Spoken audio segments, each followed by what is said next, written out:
கட்சிக்கான banner அறிவிச்ச உடனே முதலமைச்சராகிவிட முடியும் அப்படின்னு அப்படி உசுப்பி விடுறாங்க. இதுதாங்க அடுத்த முதலமைச்சர் உசுப்பி விட்டுறாங்க. அண்ணா ஒரு முறை முதலமைச்சரானார், கலைஞர் 5 முறை முதலமைச்சரானார், இன்றைக்கு தளபதி ஒரு முறை முதலமைச்சராகி இருக்கிறார். கிட்டத்தட்ட 7 முறை திராவிட முன்னேற்ற கழகம் ஆட்சி பீடத்திலே அமர்ந்திருக்கிறது என்று சொன்னால் இது என்ன புழுக்கில் நடக்கிற விஷயமா? இது ஏதோ சும்மா போற போக்கில் ஜெயிச்சுட்டு போற விஷயமா? கிட்டத்தட்ட அரை நூற்றாண்டுக்கு மேலாக உயிர்ப்போடு வைத்திருக்கிற காரணத்தினால்தான் 2026 ஆட்சியை கைப்பற்ற போகிறது. நானு ரவுடின்னு வடிவேலு வண்டியில் ஏறுற மாதிரி நான் ஏற முடியாதுப்பா. என்னை வண்டியில் ஏற்றுன்னு வடிவேலு ஏறுற மாதிரி போய் நம்ம ஏற முடியாது. அப்படி சில பேர் ஏறிக்கிட்டு இருக்காங்க. நானும் முதலமைச்சர், நான் தான் அடுத்த முதலமைச்சர். நாங்கள் கூடுதலாக சீட்டு கேட்போம்னா பின்ன நாங்கள் குறைவாக சீட்டு கேட்போம்னா சொல்லுவோம். நீ கேள்வி கேட்குற, நான் கூடுதலாக கேட்பீங்கன்னா கூடுதலாக கேட்போம். இதனால் கூட்டணி முறிஞ்சிருமா? புகைச்சல் உருவாயிருச்சு, கூட்டணி முறிஞ்சு போயிடும். அங்கே சண்டை போட்டுக்குவோம், அது வேற விஷயம். போலீஸ் எங்களுக்கு பர்மிஷன் கொடுக்கல, சண்டை போடுவோம். எங்கள் கொடிக்கம்பத்தை உடைக்கிறான், சண்டை போடுவோம். உங்களோட நாங்கள் கூட்டணி இருக்கிறோம், நீங்கள் ஆளுங்கட்சி, நாங்கள் தோழமை கட்சி, எங்களுக்கு இந்த மாதிரி நெருக்கடி இருக்கு அப்படின்னு நாங்கள் வெளிப்படையாக பேசுவோம். அதனால கூட்டணி முடிச்சுக்குவோமா? எங்களுக்கு 6 போதாது, 10 வேணும், 15 வேணும் கேட்போம். நெகோசியேஷன்ல நாங்கள் முடிவு பண்ணுவோம், கூட குறைய இருக்கும். இதற்காக நாங்கள் கூட்டணி உறவை முறித்துக் கொள்வோமா?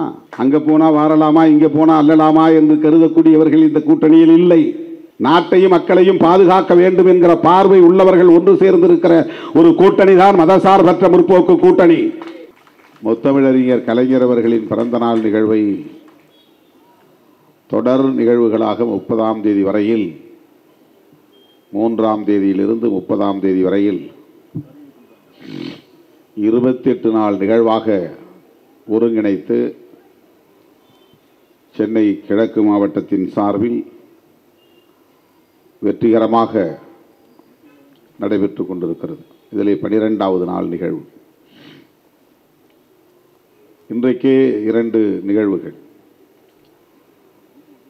அண்ணன் பீட்டர் அல்போன்ஸ் அவர்கள் சொன்னதை போல 365 நாட்களும் கட்சி பணி செய்யக்கூடிய ஒரு களப்பணியாளர் அண்ணன் சேகர் பாபு அவர்கள் என்பதை எண்ணி பார்க்கிற போது வியப்பாக இருக்கிறது, மலைப்பாக இருக்கிறது. வரும்போதெல்லாம் அவரை நான் அண்ணாந்து பார்க்கிறேன்,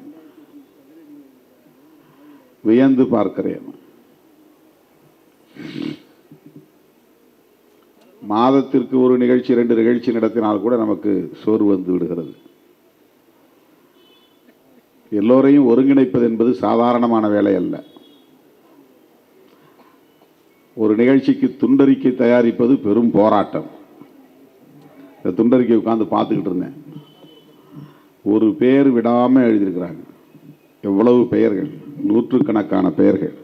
இதெல்லாம் உட்கார்ந்து முறைப்படி எழுதி முன்னாள் இந்நாள் பொறுப்பாளர்கள், இளைஞரணி, மகளிரணி, தொழிலாளரணி, தொண்டரணி, 20-25 துணைநிலை அமைப்புகளின் மாவட்ட பொறுப்பாளர்கள், பகுதி பொறுப்பாளர்கள், வட்ட பொறுப்பாளர்கள், கிளை பொறுப்பாளர்கள், யாரையும் விடக்கூடாது.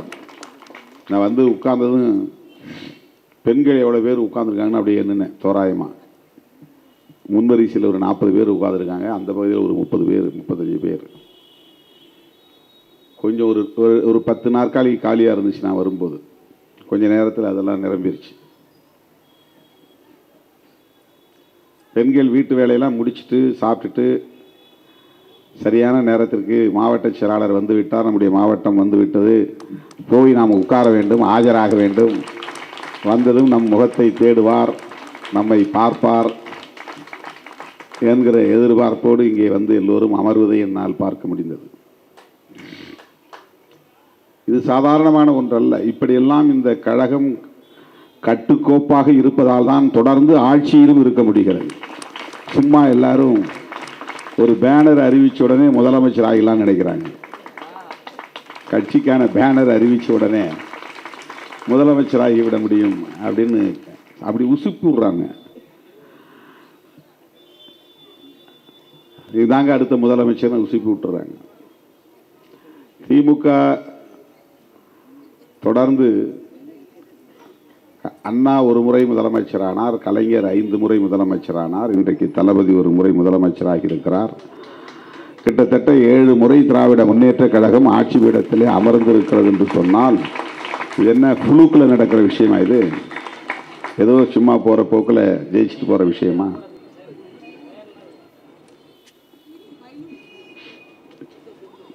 கிளை வாரியாக ஒரு அமைப்பு எந்த அளவுக்கு உயிரோட்டத்தோடு இருக்கிறது என்பதற்கு இந்த நிகழ்ச்சி ஒரு சான்று, இந்த துண்டறிக்கை ஒரு சான்று, இந்த அழைப்புதழ் ஒரு சான்று.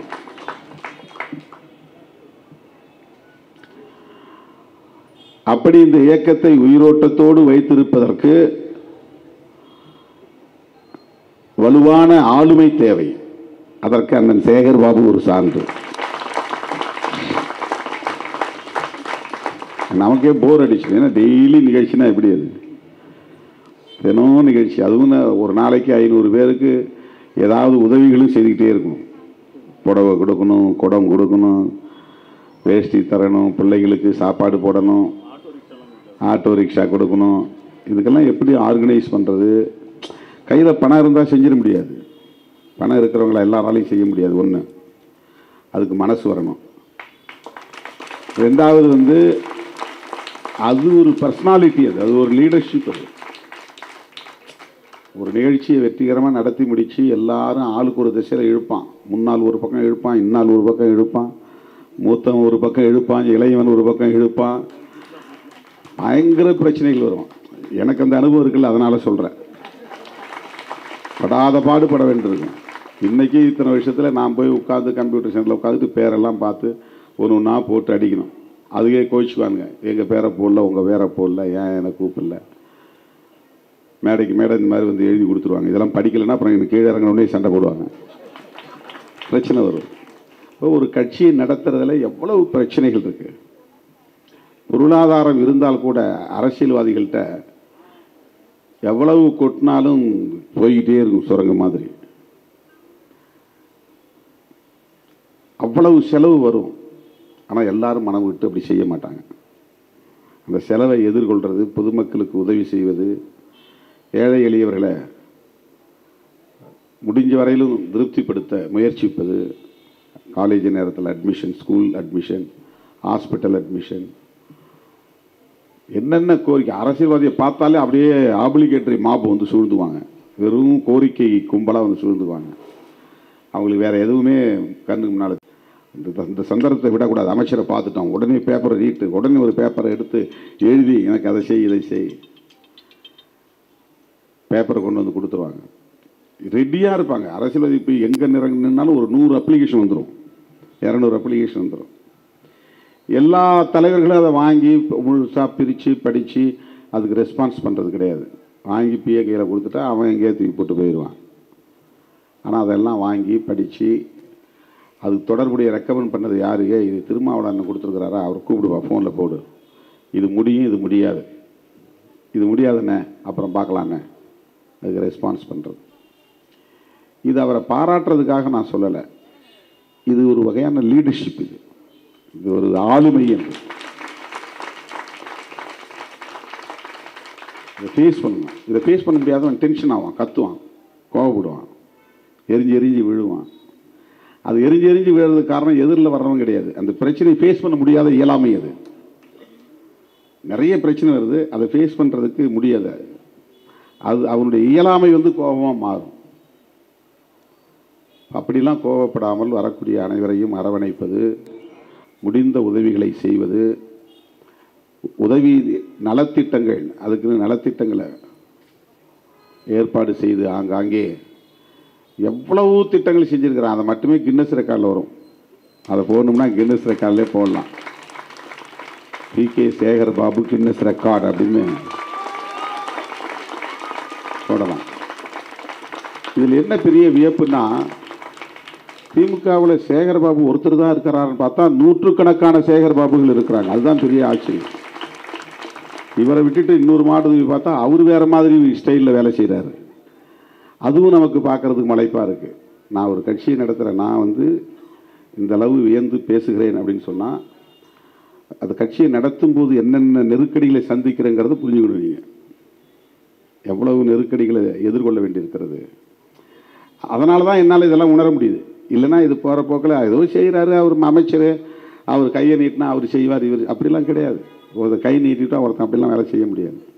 அவருக்கும் இடையில் அப்படி ஒரு பாண்டிங் இருந்தால் தான் அந்த வேலை நடக்கும். அவர் கூப்பிட்டு ஒரு பையனை கூப்பிடியா இந்த கூட்டத்தை நீ நடத்து அப்படின்னு சொல்லிட்டு போயிட்டா வேலை நடக்காது.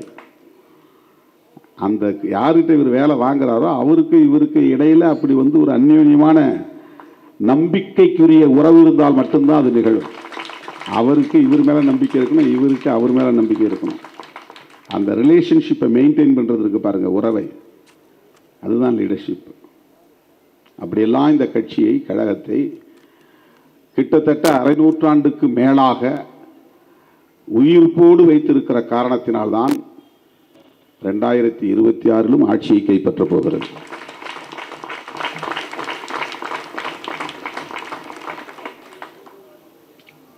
ஏன் நீங்க சொல்ல மாட்டேங்கிறீங்க அப்படின்னு என்ன கேட்பாங்க நிறைய பேர். ஏன் உங்களுக்கு அந்த ஆசை வரல அப்படின்னா, 400 ரவுடின்னு வடிவேலு வண்டியில் ஏறுற மாதிரி நான் ஏற முடியாதுப்பா. ஏன் உயரம் எனக்கு தெரியும். என்னை வண்டியில் ஏற்றுன்னு வடிவேலு ஏறுற மாதிரி போய் நம்ம ஏற முடியாது. அப்படி சில பேர் ஏறிக்கிட்டு இருக்காங்க. அங்கே நானும் முதலமைச்சர், நான் தான் அடுத்த முதலமைச்சர், அதுதான் நான் வந்தால் இதெல்லாம் செய்ய போகிறேன்னு முன்கூட்டி இது ஒரு வகையான மேனியா, இது ஒரு வகையான உல மனநோய்.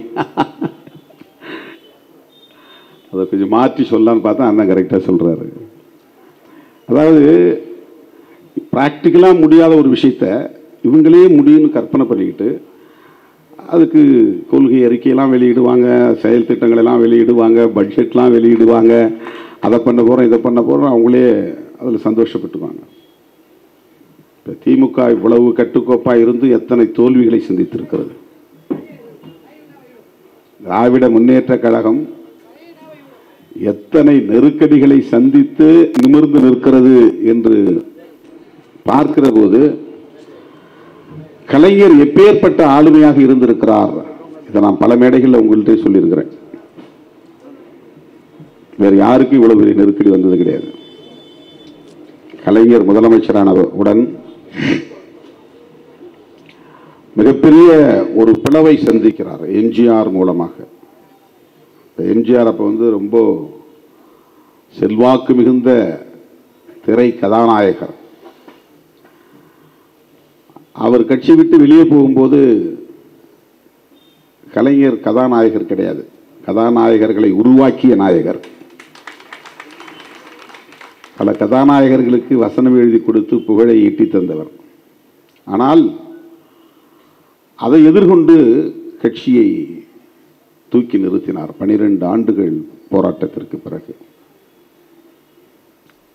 அண்ணன் வைகோ கட்சி விட்டு போனார். மிகப்பெரிய ஒரு பிளவு, செங்குத்தான பிளவுன்னு சொல்லுவாங்க, வெர்டிக்கல் ஸ்பிளிட் அப்படிம்பாங்க. இப்படி மேலோட்டமாக கொஞ்சம் பேர் போனாங்கன்னு இல்லை, மேலேருந்து கீழே வரை எல்லா செக்ஷன்லையும் ஆள் பிரிஞ்சு போனான். மாவட்டம், ஒன்றியம், நகரம், கிளை, மாநிலம், அப்படியே திமுகவில் என்ன செட்டப் இருக்கோ அதே மாதிரி ஒரு செட்டப் அப்படியே பிரிஞ்சு வெளியே போச்சு. சண்டமாருத பேச்சாளர் வைகோ. அன்னைக்கு அவர் காலகட்டத்தில் அவர் மாதிரி பேசுறதுக்கு ஆளே கிடையாது. கலைஞர் பேச்சு வேற மாதிரி, இளைஞர்களை கவருகிற சண்டமாருத பேச்சாளர். அந்த நிலையிலும் கூட கட்சியை சிதறவிடாமல் கட்டி காப்பாற்றிய ஆளுமை கலைஞரின் ஆளுமை.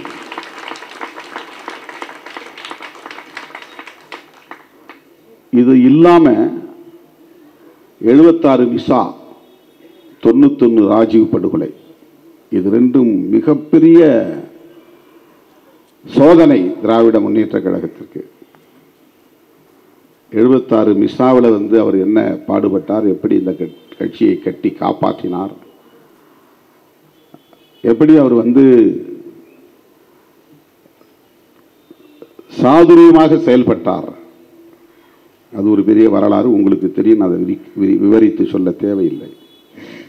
91 ராஜீவ் படுகொலை திமுக தான் காரணம் என்று எடுத்த எடுப்பிலே எந்த புலன் விசாரணையும் நடத்தாமல் அரசியல் செய்தார்கள். கொடிக்கம்பங்களை வெட்டி சாய்த்தார்கள். திமுக அலுவலகங்களை சூறையாடினார்கள். தேர்தல் வந்தது. 232 தொகுதிகளில் தோல்வியை தழுவியது. அதுபோல ஒரு நெருக்கடியை திமுக அதற்கு முன்னும் சந்தித்ததில்லை, பின்னும் சந்தித்ததில்லை. மீண்டும் சாம்பலில் இருந்து உயிர் பெற்று எழுந்த பீனிக்ஸ் பறவை போல் திராவிட முன்னேற்ற கழகம் மறுபடியும் மீண்டெழுந்தது. ஒரு அரசியல் இயக்கத்தை வழிநடத்துவது என்றால் சாதாரணமான ஒன்றல்ல. இப்படிப்பட்ட சோதனைகளை எல்லாம் சந்தித்த கலைஞர் அவர்கள் சர்வைவல் என்பதற்காக, எப்படியாவது வாழ வேண்டும் என்பதற்காக, தற்காத்துக் கொள்ள வேண்டும் என்பதற்காக கொள்கைகளை விட்டு கொடுத்து சமரசம் செய்து கொண்டு தன்னை இழந்து நிற்கவில்லை. அப்போதும் கூட அவர் முன்வைத்த அரசியலை ஒருபோதும் கைவிடவில்லை. சனாதன எதிர்ப்பை கைவிடவில்லை, சமூக நீதியை கைவிடவில்லை, மாநில சுயாட்சியை கைவிடவில்லை, எதிர்த்து நின்றார். இந்தியாவிலேயே எந்த மாநில முதலமைச்சரும் எண்ணி பார்க்காத ஒன்றை அவர் எண்ணி பார்த்தார். மாநில அரசுகளுக்கும் மத்திய அரசுக்கும் இடையிலான உறவுகள் குறித்து ஸ்டேட் சென்டர் ரிலேஷன்ஸ் ஆய்வு செய்வதற்கு கமிட்டி போட்டார்.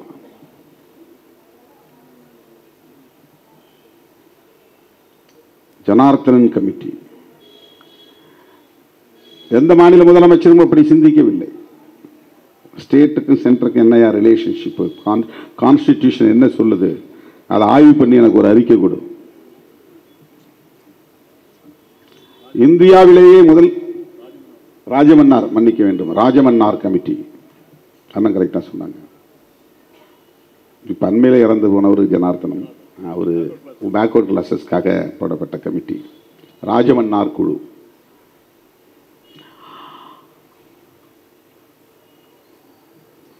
ஸ்டேட் சென்ட்ரல் ரிலேஷன்ஸ், இது பெரும்பாலும் மத்திய அரசை பகைச்சி யாரும் விரும்ப மாட்டாங்க. ஏன்னா கான்ஸ்டிடியூஷன்ல 356 உறுப்பு, ஆர்டிகிள் 356, ஆட்சியை கலைச்சிட்டு போயிடுவாங்க ரொம்ப ஈஸியா. அதனால எதுக்கு அவங்களோட சண்டை போட்டுக்கிட்டு, அவங்கள்ட்ட ஏன் பிரச்சனை பண்ணிக்கிட்டு, அப்படியே அவங்களோட அட்ஜஸ்ட் பண்ணி போவோம் அப்படிங்கிற மனநிலை தான் அந்த காலத்தில் இருந்தது. ஆனால் எதிர்த்து நின்றார். மாநில அரசுகளுக்கான உரிமைகளில் மத்திய அரசு தலையிடக்கூடாது, குடியரசு தினத்திலும் சுதந்திர தினத்திலும் ஆளுநரே என்ன கொடியேற்ற வேண்டும், முதலமைச்சரும் கொடியேற்ற வேண்டும். கேட்டவர் கலைஞர். இன்றைக்கு எல்லா மாநில முதலமைச்சர்களும் ஒரு நாள் சுதந்திர தினம் என்று கருதுகிறேன், முதலமைச்சர் கொடியேற்றுகிறார்கள் கோட்டையில். அந்த உரிமையை மீட்டு தந்தவர் கலைஞர். கட்சிக்கு அவ்வளவு நெருக்கடியில் இருந்த சூழலிலும் கூட டெல்லியில் ஆட்சியில் இருப்பவர்களோடு சண்டை போடுகிற அந்த ஃபைட்டிங் நேச்சர், சண்டை போடுகிற துணிச்சல், மாநில அரசுகளுக்கான உரிமைகளை இழந்துவிடக்கூடாது என்கிற அந்த போர்க்குணம். அண்ணா இறந்த பிறகு கட்சி கழகத்தை அவர் தலைமையேற்ற போது 5 முழக்கங்களை அவர் முன்வைக்கிறார். அண்ணா வழியில் அயராது உழைப்போம். நாங்கள் அண்ணாவை எங்களுடைய கொள்கை ஆசானா ஏற்றுக்கொண்டோம். அவர் என்ன வழியில் போனாரோ அந்த வழியில் நாங்கள் பாடுபடுவோம். தனக்குன்னு எந்த வழியும் கிடையாது, நாங்கள் அவரை பின்பற்றுவோம். ஆதிக்கமற்ற சமுதாயத்தை அமைத்தே தீருவோம். அவர் எப்படிப்பட்ட பார்வை உள்ளவங்க அதை புரிஞ்சுங்க. எந்த ஆதிக்கமும், ஆணாதிக்கம் கூடாது, சாதி ஆதிக்கம் கூடாது, மத ஆதிக்கம் கூடாது, மத்திய அரசு ஆதிக்கம் கூடாது, முதலாளித்துவ ஆதிக்கம் கூடாது, எவனும் இன்னொருத்த மேல ஆதிக்கம் செய்யக்கூடாது. டாமினன்ஸ், உயர்ந்த சாதி அப்படிங்கிற ஆணவம் இருக்கக்கூடாது, ஆண்கள் என்கிற ஆணவம் இருக்கக்கூடாது, முதலாளிகள் என்கிற ஆணவம் இருக்கக்கூடாது, டெல்லி அரசு என்கிற ஆணவம் இருக்கக்கூடாது. அதை எதிர்ப்போம். ஆதிக்கமற்ற சமூகத்தை அமைத்தே தீருவோம். இந்தி திணிப்பை என்றும் எதிர்ப்போம்.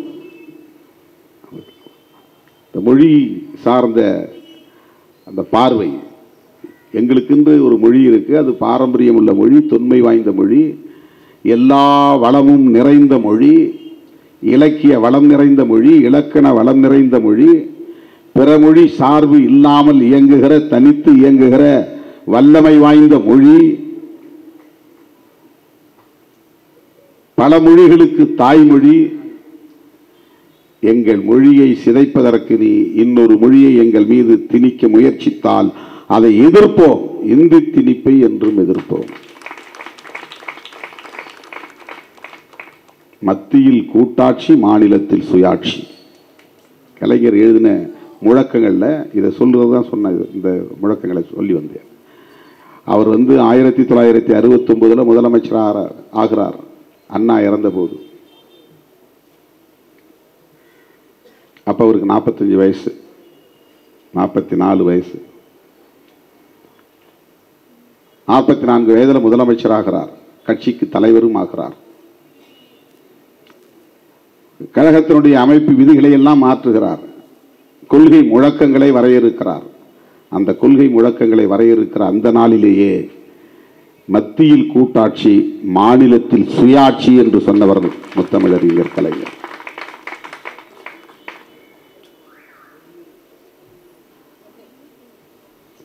இந்தியாவில் எந்த மாநில முதலமைச்சரும் இப்படி சிந்திக்கவில்லை.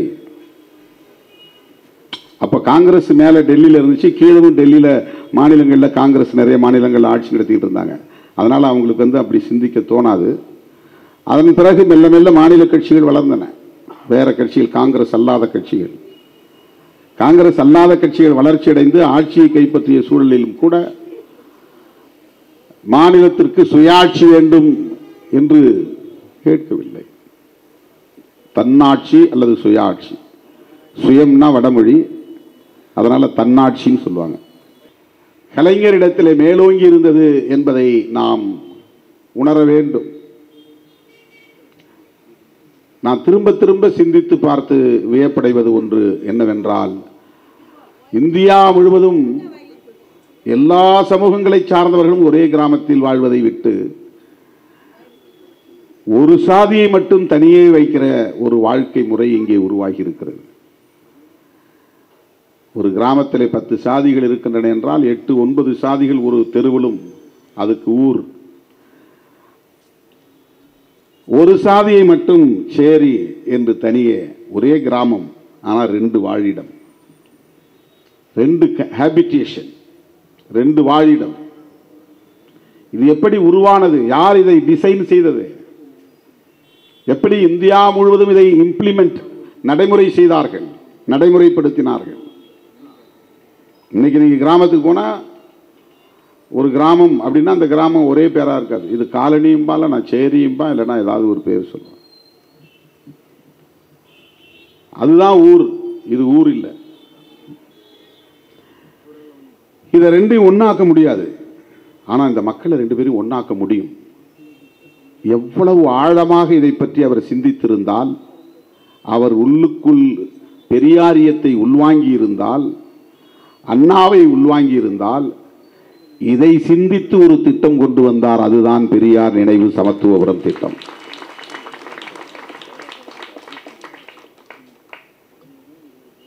நான் 100 வீடு கட்டுவேன் சமத்துவபுரத்தில். அதுல எல்லா சமுதாயத்தை சார்ந்தவர்களும் வீடு மாறி ஒரு வீடு அடுத்த வீடு மாறி குடியிருக்கணும். அது விருப்பம் உள்ளவனா இங்க வா, உனக்கு வீடு தரேன். இதுல உடன்பாடு உள்ளவர்கள்லாம் வாங்க. நீங்க கிராமத்துக்குள்ள போனீங்கன்னா, கோனார் தெருவுனா மொத்தமும் ஒரு 10 வீடு வீடா இருப்பாங்க. கோனார் வீட்டுக்கு பக்கத்தில் ஒரு பிள்ளைமார் வீடு இருக்காது. பிள்ளைமார் வீடு பக்கத்தில் ஒரு படையாட்சி வீடு இருக்காது. படையாட்சி வீடுனா 20 வீடுனா 20 வீடும் வெறும் படையாட்சி வீடா இருக்கும். அது கோனார் தெருவுங்க, இது பிள்ளைமார் தெருவுங்க, இது படையாட்சி தெருவுங்க, இது ரெட்டிமார் தெருவுங்க, இப்படி தான் சொல்லுவாங்க. ஒரு சாதி வீட்டுக்கு இன்னொரு சாதி வீடு 2 சேர்ந்து இருப்பதில்லை, இணைந்து இருப்பதில்லை. அந்த ஊர் ஓரத்தில் ஒரு வண்ணானுக்கு வீடு வச்சிருப்பாங்க, இன்னொரு பரியேரிக்கு வீடு வச்சிருப்பாங்க. Well designed habitation. இந்த மாதிரி ஒரு செட்டப் யார் இப்படி எவன் ஆர்கிடெக்சர்னே தெரியல. ஒரு கிராமத்தில் இப்படி தான் இருக்கணும், கோயில் இந்த இடத்துல இருக்கணும், குளம் இந்த இடத்துல இருக்கணும், இந்த குளத்தில் இத்தனை துறைப்பாடு இருக்கணும், இந்த துறைப்பாட்டில் அந்த சாதிக்காரன் அதில் இறங்கி குளிக்கணும், இந்த சாதிக்காரன் இதில் இறங்கி குளிக்கணும், பொம்பளைங்க இந்த இடத்துல இறங்கி குளிக்கணும். இப்படிப்பட்ட இந்த சமூக கட்டமைப்பை காலம் காலமாக அனுமதித்த நிலையை மாற்றி எல்லோரும் சகோதரர்களாக வாழ வேண்டும் என்று கனவு கண்டவர் தமிழகத்தில் தந்தை பெரியார், அகில இந்திய அளவில் புரட்சியாளர் அம்பேத்கர். இந்த மாமனிதர்களின் கொள்கை வழிகளில் வந்த ஒரு வழித்தோன்றல் தான் முத்தமிழறிஞர் கலைஞர். அதனால்தான் அவரால் சமத்துவபுரன் ஒரு திட்டத்தை உருவாக்க முடிஞ்சது. வேற எந்த முதலமைச்சருக்கு அந்த சிந்தனை வரல, எந்த தலைவருக்கு அந்த சிந்தனை வரவில்லை. சமூக நீதியின் மீது அவருக்கு இருக்கிற பிடிப்பு, சமத்துவத்தின் மீது அவருக்கு இருக்கிற பிடிப்பு, அப்படிப்பட்ட அந்த தலைவர் மாநில அரசுகளுக்குள்ள உரிமைகளில் இந்திய ஒன்றிய அரசு தலையிடக்கூடாது, அது மாநில உரிமை என்பதையும் தாண்டி மாநில சுயாட்சி என்கிறார். மாநில சுயாட்சி என்றால் மாநில அரசுகளுக்கும் இறையாண்மை உண்டு என்கிறார். அதுதான் முக்கியமானது. சாவரினிட்டி என்பது டெல்லியில் இருக்கிற சென்ட்ரல் கவர்மெண்ட்டுக்கு, யூனியன் கவர்மெண்ட்டுக்கு மட்டும் கிடையாது. ஒவ்வொரு மாநில அரசுக்கும் சாவரினிட்டி உண்டு. அதனால் எங்கள் இறையாண்மையில் நீ தலையிடாதே. அதே நேரத்தில் நாங்கள் தனி நீங்கள் தனி என்று இல்லை, நாங்கள் எல்லாம் சேர்ந்துதான் நீ டெல்லியிலே இருக்கிறாய், நீ யூனியன் கவர்மெண்ட், அதை மறந்து விடாதே. மாநில அரசுகள் எல்லோரும் சேர்ந்து டெல்லியில் ஒரு ஒன்றிய அரசை உருவாக்குகிறோம். அது ஒரு குவாசி ஃபெடரல் கவர்மெண்ட், ஒரு அரை கூட்டாட்சி தத்துவத்தை அடிப்படையாக கொண்ட ஒரு அரசு. இதை அரசமைப்பு சட்டத்தின்படி சுட்டிக்காட்டியவர். ராஜமன்னார் குழுவை நியமித்து அந்த அறிக்கையை அனுப்பியவர் டெல்லியில் இருப்பவர்களுக்கு. அதுக்கு பிறகுதான் பஞ்சாபில் தீர்மானம் போட்டாங்க. அதுக்கு பிறகுதான் வெவ்வேறு மாநிலங்களில் மாநில சுயாட்சி பற்றி பேச துணிந்தார்கள். அவருடைய வாரிசு, குடும்ப வாரிசு அல்ல, கருத்தியல் வாரிசு அண்ணன் தளபதி மு.க. ஸ்டாலின், முத்துவேல் கருணாநிதி ஸ்டாலின் கருத்தியல் வாரிசு. அதனால்தான் 10,000 கோடி தந்தாலும் தேசிய கல்விக் கொள்கையை நாங்கள் ஏற்றுக்கொள்ள மாட்டோம் என்று சொல்லுகிற துணிச்சல் அவருக்கு வந்தது. இது எங்கிருந்து வந்தது?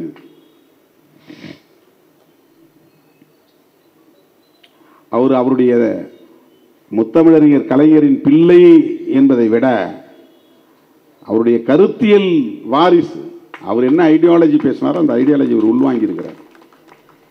அதனால தான் இங்கே சொன்னார் அண்ணன், எப்படிலாம் அந்த தேசிய கல்விக் கொள்கை சல்லடை போட்டு சலிக்கக்கூடிய வகையிலே நம்முடைய குடும்பத்தை சார்ந்த பிள்ளைகளை படிக்க விடாமல் தடுப்பதற்கு உத்திகளை கையாண்டு வருகிறார்கள். 5ஆம் வகுப்பிலே பொதுத் தேர்வு, 8ஆம் வகுப்பிலே பொதுத் தேர்வு, 10ஆம் வகுப்பிலே பொதுத் தேர்வு, 11ஆம் வகுப்பிலும் பொதுத் தேர்வு. அது அண்ணன் சொல்ல மறந்துட்டார். 12ஆம் வகுப்பிலும் பொதுத் தேர்வு. எத்தனை பொதுத் தேர்வு நடத்துவ? எதுக்காக இவ்வளவு பெரிய ஃபில்ட்ரேஷன்ஸ், வடிகட்டும் முறை? எல்லாரையும் பாஸ்போர்டு 12ஆம் வகுப்பில் எக்ஸாம் வை, பப்ளிக் எக்ஸாம் வை. 1ஆவதுலேருந்து 11ஆம் வகுப்பு வரலும் பாஸ்போர்டு, ஆல் பாஸ்போர்டு. அவன் படிக்கட்டும், படிக்கிற வரையிலும் படிக்கட்டும், தெரிஞ்சுக்கிற வரையிலும் தெரிஞ்சுக்கிட்டோம். 12ஆவதுல நீ ஃபில்டர் பண்ண. ஏன்னா அதுக்கு பிறகு போகிறது யூனிவர்சிட்டி எஜுகேஷன், அது கம்ப்ளீட்டாக சிலபஸ் மாறும். அப்போ 12ஆவதுல ஃபில்டர் ஆனால் ஆகட்டும். நீ எதுக்கு கீழே இருந்தே ஃபில்டர் பண்ணுற? 5ஆவதுலேருந்தே பிள்ளைகளை நீ வீட்டுக்கு அனுப்பணும்னு ஏன் விரும்புகிற? டிராப்பிங் அவுட், பிள்ளைங்களை டிராப் அவுட் பண்ணுறது, இடைநிறுத்தம் செய்வது, அது அவனுக்கு ஒரு தேவையாக பார்க்குறான். எல்லாத்தையும் நீ பாஸ்போர்ட் அனுப்பிச்சிட்டா அவன் ஒரு கட்டத்துக்கு மேலே பிக்கப் ஆகி வந்துடுவான். அவனுக்கு கீழே போய் கக்கூஸ் கழுவுனுங்கிற எண்ணம் வராது, தெருவை கூட்டணுங்கிற எண்ணம் வராது, ஆடு மேய்க்கணுங்கிற எண்ணம் வராது, சாணி வாரணுங்கிற எண்ணம் வராது. எப்படியாவது வாழ்க்கையில் படித்து மேலே வரணும், நல்லா இருக்கணும், தலை நிமிர்ந்து வாழணும், கோட் சூட்டு போட்டு பார்க்கணும் அப்படிங்கிற எண்ணம் அவனுக்கு உருவாகும். 10,000 பேருக்கு மேலே கோட் சூட்டு போட்டு நடக்க வச்சேன் திருச்சி வீதியில். நடங்க, என்ன எம்பி தான் கோட் சூட்டு போடணுமா? தம்பியும் கோட் சூட் போடட்டும். தொழிலதிபர்கள் தான் கோட் சூட் போடணுமா? கட்டிட வேலை செய்கிறவனு கோட் சூட் போடட்டும். ஆடு மாடு மேய்க்கிறவன் கோட் சூட் போடட்டும். அம்பேத்கர் மாதிரி ஒரு ஃபீல் பண்ணேன். அம்பேத்கர் கோட் சூட் போட்டு வந்தாலும் அந்த மாதிரி நீ போடு. பெண்கள் நிறைய பேர் கோட் சூட் போட்டு வந்தாங்க திருச்சியில் நடந்த பேரணியில். சிலருக்கு அது பார்க்கறதுக்கு எள்ளி நகையாட தோன்றும். ஏன் அவங்களெல்லாம் இவருக்கு கோட் சூட், இப்போ நிறைய பேர் இனிமேல் நம்ம கோட் சூட்டே போட வேண்டாம், எல்லாம் சிறுத்தைகள் போட ஆரம்பிச்சிடான் அப்படின்னு நினைப்பாங்க. இப்போ கோட் சூட்டு போடுறவங்களுக்கெல்லாம் ஒரு மாதிரி ஹெசிடேஷன் வரும்ட்டோம். அப்படி அல்ல, உளவியல் ரீதியான ஒரு எழுச்சி, உணர்வு எழுச்சி, ஒரு கம்பீரத்தை தருவதற்கான எழுச்சி. இப்ப கல்வி என்பது அவனுக்கான தலை நிமிர்வை தரும். எதுக்கு அவனை நீ 5ஆவதுல ஃபெயில் ஆக்குற, ஃபில்டர் பண்ற, 8ஆவதுல எதுக்கு நீ பப்ளிக் எக்ஸாம் வைக்கிற, அங்கேயே ஒரு ஃபில்ட்ரேஷன். 10ஆம் வகுப்பு ஸ்கூல் லீவிங், சரி 10ஆம் வகுப்புல கூட பரீட்சை 10, 12 2 பப்ளிக் எக்ஸாம், அது ஒரு ரீசனபிள், அதில் ஒரு நியாயம் இருக்கிறது. இப்போ இந்த தேசிய கல்விக் கொள்கையின் நோக்கம் என்ன? இந்த வடிகட்டும் முறை எதற்காக? யாரை வெளியேற்றுவதற்காக? அப்படிலாம் எக்ஸாம் இருந்தால் நான் 8ஆவது தாண்டி வந்திருக்க முடியாது. நான் 8ஆவது தாண்டி வெளியே வந்திருக்க முடியாது. அங்கே என்னை ஃபில்டர் பண்ணாததுனால இன்னைக்கு நான் ஒரு PhD டாக்டரேட் ஆகியிருக்கிறேன். யோசிச்சு பாருங்க.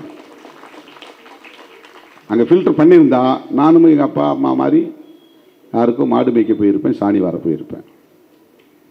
இப்போ எங்கள் ஸ்கூலில் 8ஆவது வரையிலும் எங்களுக்கு இங்கிலீஷ் ஒன்றுமே சொல்லி தரல. நான் ஃப்ராங்காக பேசுகிறேன், பல மேடைகளில் பேசுனதான் பேசுகிறேன். பப்ளிக் எக்ஸாம் 8ஆவதுல எக்ஸாம் எழுத போகிறோம். அப்போ இங்கிலீஷ் பேப்பர் கொடுத்துட்டான், வாங்கி வச்சு நான் பாட்டு உட்காந்துருக்கிறேன். நாங்கள் 2 பேர் தான், ஒரு பொண்ணு ஒரு பையன். நான் ஒரு பையன், என்னோட ஒரு பொண்ணு. எங்கள் கூட வந்திருந்த எங்கள் கிளாஸ் வாத்தியார் வந்து, ஏய் சும்மா உட்காந்துருக்காதீங்க, ஏதாவது ABCD எழுதி அப்படின்னாங்க. ABCD தெரியுமான்னு தெரியும், இப்போ அதை எழுதி சும்மா உட்காந்துருக்காத. ஒரு பக்கத்தில் ABCD எழுதி வச்சு அடுத்த பக்கத்தில் என்ன பண்ணுறது, அதுலேயும் ABCD எழுது. நிஜமாக இது நடந்தது. வெறும் ABCD தான் எழுதி வச்சுட்டு வந்தேன். அன்னைக்கு ஃபில்டர் பண்ணியிருந்தானா என் நிலை என்ன ஆகும்? அதுக்கு பிறகு வேறு மாதிரி பண்ணாங்க, என்னை பாஸ் போட்டாங்க பப்ளிக் எக்ஸாமில். 8ஆவது நான் பாஸ் பண்ணதுனால 9, 10, 11 பிக்கப் ஆக முடிஞ்சுது. 8ல் எனக்கு சொல்லிக் கொடுக்கல, 9ல் சொல்லிக் கொடுத்தாங்க. 8ஆவதுல என்னால் பிக்கப் பண்ண முடியல, 9ஆவதுல பிக்கப் பண்ணேன். 11ஆவதுல ஆவரேஜ் ஸ்டூடெண்ட் ஆகிட்டேன். அதுக்கப்புறம் நான் PUC போகிறேன். சென்னை வர்றதுக்கான வாய்ப்பு எனக்கு கிடைச்சிது. இல்லைன்னா என்ன ஆகும்? அப்போல்லாம் SSLC பாஸ் பண்ணுறதுங்கிறது கடினமான ஒரு சவால். அது அப்போ SSLC பாஸ் பண்ணிட்டாயே, அவன் SLC பாஸ் பண்ணிட்டாயா, அதை ஒரு பிரமிப்பாக பேசுவாங்க. அது இப்போலாம் எல்லாரும் சென்டம்னு அடிக்கிறாங்க. இப்போது 12th 600க்கு 594ன்றாங்க. 4 சப்ஜெக்டில் சென்டம் எடுக்கிறாங்க, 100க்கு 100. எவ்வளவு நம்ம அழகாக எழுதினாலும் 10க்கு 6 மார்க் மேலே போட மாட்டாங்க. 6, 7 தான் அதிகபட்சம் போடுவாங்க. 75 எடுத்தால் டிஸ்டிங்ஷன், 60 எடுத்தால் ஃபர்ஸ்ட் கிளாஸ், அதை பாராட்டுவாங்க. 70, 80க்கு மேலே யாராலுமே எடுக்க முடியாது. அப்படி இருந்தது. அவ்வளவு கடினமாக மார்க் ஏலுவேஷன் பண்ணுவாங்க. அந்த காலகட்டத்தில் அப்படி ஒரு ஃபில்ட்ரேஷன் முறை இருந்து 11ஆம் வகுப்பில் நான் வந்து தோற்று போய் விடுவேன்னு தான் எங்கள் அப்பா எதிர்பார்த்துருந்தார். ஃபெயில் ஆயிடுவான், ஏன்னா நிறைய பேர் ஃபெயிலு. அதில் நாங்கள் எங்கள் செட்டில் ஒரு 4-5 பேர் தான் பாஸ், ஜஸ்ட் பாஸ். 35 மார்க் எடுத்தால் பாஸ். நான் பாஸ் பண்ணிட்டேன். அன்றைக்கி நாங்கள் புஷ் பண்ணலைன்னா நான் PUC போயிருக்க முடியாது. PUCயில் நான் ஜஸ்ட் பாஸ் பண்ணி வெளியே வந்தவுடனே BSc கெமிஸ்ட்ரி. அதுக்கு பிறகு எனக்கு நான் பிக்கப் ஆகிட்டேன். MA முடித்தேன், BL முடித்தேன், PhD முடிச்சிட்டேன். யோசிச்சு பாருங்கள். இப்போ ட்ராப் அவுட் ஆகிருந்தா, 8ஆவதுல ட்ராப் அவுட் ஆகிருந்தா என் நிலைமை என்ன? அல்லது 10ஆவதுல நான் 8ஆவதுலேயே ஒரு வேலை தள்ளி வந்து 10ஆவதுல நான் ஃபெயில் ஆகிருந்தால் என்ன ஆகிருக்கும்? ரொம்ப ஸ்ட்ரிக்டாக இருந்திருந்தா. இப்போ இவன் எத்தனை இடத்துல ஃபில்ட்ரேஷன் வைக்கிறான் பாருங்க. 5ஆவது, 8ஆவது, 10ஆவது, 11ஆவது, 12ஆவது, 3ஆவது. இதெல்லாம் எந்த உலகத்தில் அடுக்கும்? இது என்னன்னா, விளிம்பு நிலை சமூகங்களை சார்ந்த பிள்ளைகளை முடிந்த வரையில் இடைநிற்றல் செய்வதற்கான ஒரு சூழ்ச்சி. இது ஒரு சூது. அவர்களின் குடும்ப தொழிலை குலத்தொழிலை போய் பார்க்க வேண்டும். மரம் வெற்றவனுடைய பிள்ளை மரம் வெட்டிட்டோம், ஆசாரியுடைய பிள்ளை ஆசாரி வேலைக்கு போகட்டும், துணி வெளுக்கிறவன் பிள்ளை துணி வெளுக்க போகட்டும், முடி வெட்டுறவன் பிள்ளை முடி வெட்ட போகட்டும், கக்கூஸ் கழுவுகிற பிள்ளை கக்கூஸ் கழுவ போகட்டும். எல்லாரும் படித்து நீதிபதி ஆகணும்னா ஆசைப்பட்டா எப்படி இதுக்கு இடம் கொடுக்க முடியும்? ஆடிட்டர் ஆகணும்னா நீயும் ஆடிட்டர் நானும் ஆடிட்டரா? நீயும் நீதிபதி நானும் நீதிபதியா? இதுதான் இன்றைக்கு இருக்கிற பிரச்சனை. இந்த புத்திக்கு பெயர் தான் சனாதன புத்தி. இதை புரிந்து கொள்வதற்கு பெரியார் கண்ணாடி தேவைப்படுகிறது. கலைஞரின் பாசறையில் பயிற்சி தேவைப்படுகிறது. அதனால்தான் அண்ணன் முத்துவேல் கருணாநிதி ஸ்டாலின் அவர்கள் தேசிய கல்விக் கொள்கையை நடைமுறைப்படுத்த முடியாது. நீ இந்த சர்வ சமக்ரா சிக்ஷாவா, சமக்ரா சிக்ஷா அபியான் SSA, அதுக்குரிய நிதியை நீ நிறுத்தினா கூட நான் நடத்துவேன்.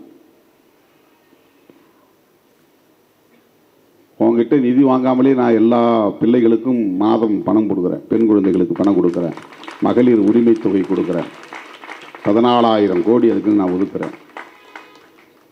இந்த கெத்து, இதுதான் கெத்து. இந்த கெத்து ஒரு முதலமைச்சருக்கான கெத்து. கலைஞரின் கருத்தியல் வாரிசு என்பதனால் உருவான கெத்து.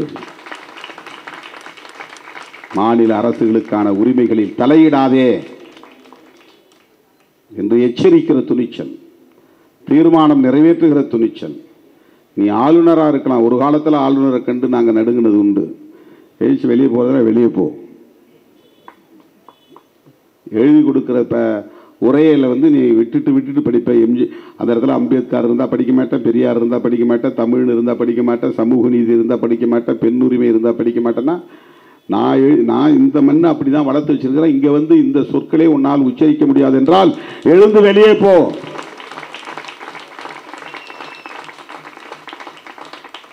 ஆளுநரை எதிர்க்கிற துணிச்சல்.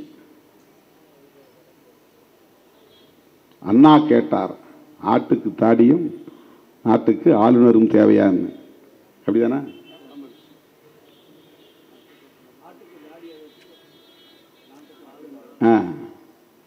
அண்ணா சொன்னதை இன்றைக்கும் நம்முடைய முதலமைச்சர் அவர்கள் பின்பற்றுகிறார் என்றால் இதுதான் ஒரு பயிற்சி பாசறை, ஒரு பாசறை என்பது ஒரு கருத்தியல் பாசறை. அதனால்தான் அவர் கருத்தியல் வாரிசு என்கிறோம். அருமை தோழர்களே, இந்த பின்னணிகளில் இருந்துதான் விடுதலை சிறுத்தைகள் கட்சி இன்றைக்கு திராவிட முன்னேற்ற கழகத்தோடு இருக்கிறது. பாருங்க, கூட்டணிக்கு ஒவ்வொருத்தரும் ஒவ்வொரு பேர் வைக்கிறாங்க. கலைஞர் வச்ச பேர் பாருங்க, மதசார்பற்ற முற்போக்கு கூட்டணி. இது ஒரு கருத்தியல் பார்வையோடு கூடிய ஒரு பெயர், மதசார்பற்ற முற்போக்கு கூட்டணி.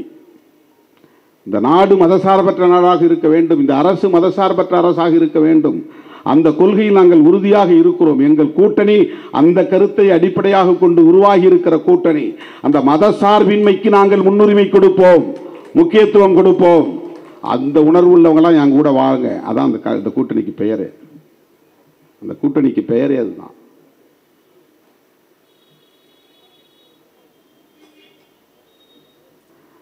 அதிமுகவுக்கும் திமுகவுக்கும் தானே சட்டமன்ற தேர்தலில் போட்டி. பிஜேபியை ஏன் எதிர்க்கணும் அப்படின்னு சில பேர் கேட்குறான். நாடாளுமன்ற தேர்தல்னா சரி, மோடியை எதிர்க்கலாம், பிஜேபி எதிர்க்கலாம். சட்டமன்ற தேர்தலில் ஏன்? சட்டமன்ற தேர்தலாக இருந்தாலும் நாடாளுமன்ற தேர்தலாக இருந்தாலும் கொள்கை ஒன்று தான், மதச்சார்பின்மையை நாங்கள் உயர்த்தி பிடிப்போம். மத சார்பு அவங்க, மதச்சார்பற்ற நாங்கள். கான்ஸ்டிடியூஷன் மதசார்பின்மையை பேசுகிறது. நாங்கள் கான்ஸ்டிடியூஷன் பிரகாரம் இயங்குகிறோம். கான்ஸ்டிடியூஷன் பிரகாரம் அதன் அடிப்படையில் கூட்டணியை அமைத்திருக்கிறோம். அந்த கான்ஸ்டிடியூஷனல் வேல்யூஸ், அந்த விழுமியங்கள் மீது எங்களுக்கு ஒரு நம்பிக்கை இருக்கிறது. திமுகவுக்கு, காங்கிரசுக்கு, இடதுசாரி கட்சிகளுக்கு, விடுதலை சிறுத்தைகளுக்கு, இஸ்லாமிய கட்சிகளுக்கு, மதிமுகவுக்கு என்று இந்த கூட்டணியில் இடம்பெற்றுள்ள கட்சிகள் அனைத்தும் பாஜக தலைமையிலான மதவாத சக்திகளுக்கு எதிராக ஒன்று சேர்ந்திருக்கிறோம். இங்கே பிஜேபி ஒன்றும் இல்லை, ஆனாலும் பிஜேபியை தூக்கி சுமக்கிற சக்திகள் இருக்கிறார்கள். அவர்களையும் சேர்த்து வீழ்த்த வேண்டிய தேவை இருக்கிறது. ஆகவே இந்த புரிதலோடு தான் நாங்கள் கூடுதலாக சீட்டு கேட்போம்னா பின்ன நாங்கள் குறைவாக சீட்டு கேட்போம்னா சொல்லுவோம். நீ கேள்வி கேட்குற, நான் கூடுதலாக கேட்பீங்கன்னா கூடுதலாக கேட்போம். இதனால் கூட்டணி முறிஞ்சிருமா? சண்முகம் கூடுதலாக கேட்குறாரு, திருமாவளவன் கூடுதலாக கேட்க போகிறாரு, புகைச்சல் உருவாயிருச்சு, கூட்டணி முறிஞ்சு போயிடும். கொள்கை தெளிவுள்ளவர்கள் எவ்வளவு முரண்பாடுகளை விமர்சித்துக் கொண்டாலும் உறவு ஒருபோதும் முறியாது. அல்டிமேட் எய்ம் என்னன்னு தெரியும். கொள்கை புரிதல் இல்லாதவர்கள் சண்டை போட்டுக்கிட்டா தான் உடையும். அது ஈகோ பிரச்சனையாக மாறிடும். உனக்கு ஐடியாலஜிக்கல் அண்டர்ஸ்டாண்டிங் இல்லைன்னா ஈகோ இஷ்யூவாக மாறிடுறது. ஐடியாலஜிக்கல் அண்டர்ஸ்டாண்டிங், ஒரு கொள்கை புரிதல் இருந்தால் எவ்வளவு பிரச்சனைகளையும் வெளிப்படையாக பேச முடியும். ஃப்ராங்காக யாரால் பேச முடியாதுன்னா ரொம்ப ஹைலி எமோஷனலாக இருக்கிறவனால தான் பேச முடியாது. உணர்ச்சி வயப்படக்கூடியனால ஃப்ராங்காக பேச முடியாது, வெளிப்படையாக பேச முடியாது. கொள்கை தெளிவில்லாதவனால வெளிப்படையாக பேச முடியாது. கொள்கை தெளிவுள்ளவர்கள் கடுமையான முரண்பாடுகளை கூட, நுட்பமான முரண்பாடுகளை கூட வெளிப்படையாக பேச முடியும். அந்த சிக்கலை தீர்த்து கொள்ள முடியும். அதை கடந்து உறவை பேணி பாதுகாக்க முடியும். அந்த முதிர்ச்சி உள்ளவர்கள் ஒன்று சேர்ந்திருக்கிற அணிதான் திமுக தலைமையிலான மதசார்பற்ற முற்போக்கு கூட்டணி. அங்க போனா வாரலாமா, இங்க போனா அல்லலாமா என்று கருதக்கூடியவர்கள் இந்த கூட்டணியில் இல்லை. நாட்டையும் மக்களையும் பாதுகாக்க வேண்டும் என்கிற பார்வை உள்ளவர்கள் ஒன்று சேர்ந்திருக்கிற ஒரு கூட்டணி தான் மதசார்பற்ற முற்போக்கு கூட்டணி. அந்த கூட்டணியின் வலிமையில் ஒவ்வொரு கட்சிக்கும் பொறுப்பு இருக்கிறது என்பதைப் போல அந்த கூட்டணி பாதிக்கப்பட்டு விடக்கூடாது, சிதறிவிடக்கூடாது, அதை பாதுகாக்க வேண்டும் என்பதிலும் திருமாவளவனுக்கும் பொறுப்பு இருக்கிறது, முத்தரசன் அவர்களுக்கும் பொறுப்பு இருக்கிறது, அண்ணன் பீட்டர் அல்போன்ஸ் அவர்களுக்கும் பொறுப்பு இருக்கிறது. அங்கே சண்டை போட்டுக்குவோம், அது வேற விஷயம். போலீஸ் எங்களுக்கு பர்மிஷன் கொடுக்கல, சண்டை போடுவோம். எங்கள் கொடிக்கம்பத்தை உடைக்கிறான், சண்டை போடுவோம். உங்களோட நாங்கள் கூட்டணி இருக்கிறோம், நீங்கள் ஆளுங்கட்சி, நாங்கள் தோழமை கட்சி, எங்களுக்கு இந்த மாதிரி நெருக்கடி இருக்குது அப்படின்னு நாங்கள் வெளிப்படையாக பேசுவோம். அதனால் கூட்டணி முடிச்சுக்குவோமா? எங்களுக்கு 6 போதாது, 10 வேணும், 15 வேணும் கேட்போம். நெகோசியேஷனில் நாங்கள் முடிவு பண்ணுவோம், கூட குறைய இருக்கும். இதற்காக நாங்கள் கூட்டணி உறவை முறித்துக் கொள்வோமா? ஒரு பொது நோக்கு இருக்கிறது, ஒரு பொது இலக்கு இருக்கிறது, ஒரு பொது பார்வை இருக்கிறது, அது பற்றிய புரிதல் இருக்கிறது. எனவே கொள்கை முதிர்ச்சியுள்ளவர்கள் கூடியிருக்கிற, குவிந்திருக்கிற, குவிமையமாகி இருக்கிற ஒரு புள்ளிதான் திராவிட முன்னேற்ற கழகத்தின் தலைமையிலான மதசார்பற்ற முற்போக்கு கூட்டணி. இது மாநில உரிமைகளுக்காக குரல் கொடுக்கும், தமிழ் மொழியை பாதுகாப்பதற்காக போராடும், தமிழர்களின் மானத்தை பாதுகாப்பதற்காக போராடும், மாநிலத்தின் பாதுகாப்பு அரணாக இருக்கும். அப்படிப்பட்ட உணர்வுள்ளவர்கள் ஒன்று சேர்ந்து 2026 தேர்தலையும் சந்திக்க போகிறோம். வெற்றி நமதே, வெற்றி நமதே என்று சொல்லி வாய்ப்புக்கு நன்றி கூறி முடிக்கிறேன். நன்றி, வணக்கம்.